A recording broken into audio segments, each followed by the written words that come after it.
So 5 years back when I first started YouTube, I used to think getting a better camera will make me a better filmmaker or a better content creator. Sometimes I used to think a better software will help me do that.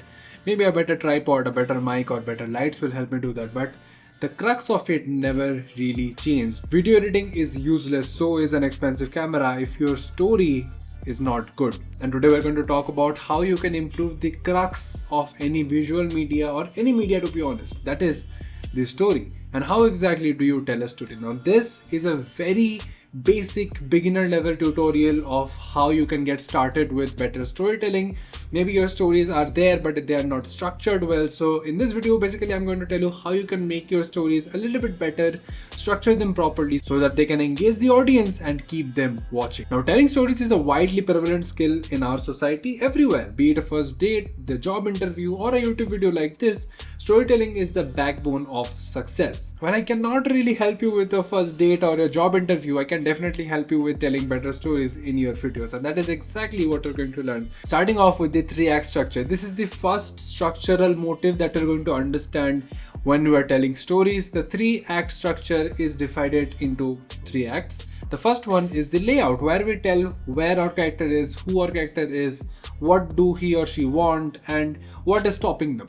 In the second one is the conflict, or popularly known as the climax, which is where we face a problem. Our protagonist, our character, or us in the video, we face a problem and we are looking for a solution. We struggle and the tension rises. That is what the climax or the conflict is caused. Now this conflict can be against another character. We can have an antagonist to every protagonist, or it can be internal as well. Like I might be fighting with my own thoughts. Sounds very emo. And number 3 is the resolution or the resurgence. This is us getting over the problem or through the problem, whether we come up victorious or we lose against the problem, we are defeated, but we get a resolution. We get a result out of all of it. And that is how any good story has ever been told. Now, although the 3-act structure sounds very simple to listen to, it is not as simple to actually implement in your stories, and there are multiple levels to it. So once you start doing it, you will understand how complex it can get. Do not overcomplicate it at the start. You start off with just one layout, one climax, and one resolution, and then you can figure things out on your own. I trust you that much. Coming on to the next point is to use visual storytelling to actually show the things instead of telling them. Because when you're making a film or a video, telling the people exactly what is going on in some people's mind or telling the situation is the worst way of exposition. It just tells that the filmmaker or the video editor or the video creator did not put in as much effort into the whole thing, and that is not what you want people to feel about. That is why we use visual storytelling. I'll give a very neat example of this from my video, What's in a Name. This video that I made about my insecurity, about how I hate my name and my feelings about it, right? So the layout of that video was exactly that. Okay, I hate my name, but instead of just coming up to the camera and telling people, hey guys, this is a story about how I am very insecure about my name, and instead of just telling that, I showed it that I am insecure about my name. So whenever I get a call and someone asks me my name, I would often spell it out instead of telling it, because I know people will not be able to say it or be able to pronounce it, be able to spell it at least. And I show that something like this. But sir, we need your legal name for the bank transfer.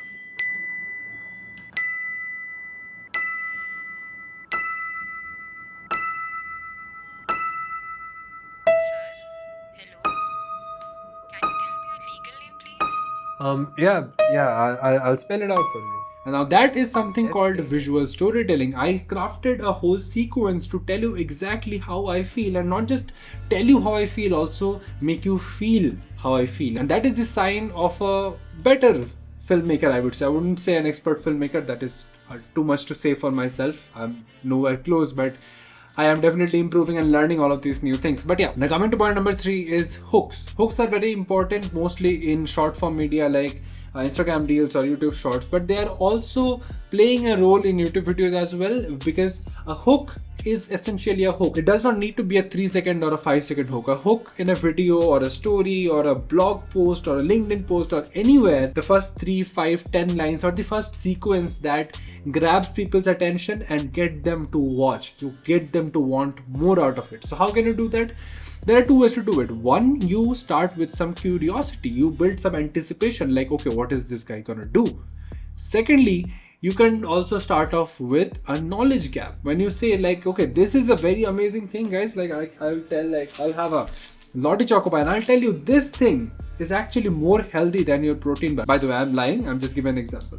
If I say this Lotte Choco Pie is much more healthy than your average protein bar, and I'll tell you how. As soon as I say this, it sparks a lot of curiosity in people's mind, because your preconceived notion is that this is a very sugary cookie pie type of thing and it's not very healthy. So whenever I call it healthy, you are left with a knowledge gap. But if I want to amplify that knowledge gap, I need to add some credibility to it. I would say, hi, I am Dr.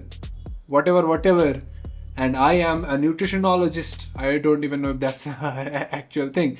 But the point is, I will say that I am a doctor, I understand these things, and I'm telling that this thing is actually more healthy than your average protein bar. Now you are going to watch the video, no matter what. And that is what a hook can do.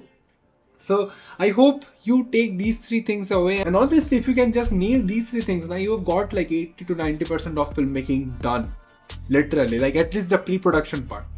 The production is different, but a lot of things are covered in this. So these things are very easy to start with, but can be very, very powerful if you can take them to the more complexer levels. But do not worry about that right now. If you're just starting out, just focus on building 3 acts, having more visual storytelling and having lesser words in your story. Coming to point number 3, also think about hooks. And a very neat trick to evaluate your hooks is to show them to other people and tell them, will they be watching this video after this hook? Because sometimes we write our hooks, we like them and they are more catered toward us, but they might not be catered to other people. So getting a 3rd-person perspective or a 2nd-person perspective might be pretty good to start off. So thanks a lot for watching this video. I hope you learned something new, and I can make more videos about storytelling because I love storytelling. Me and my bros love storytelling. So if you want more videos about this, if you want more videos about something very specific, leave a comment in the description.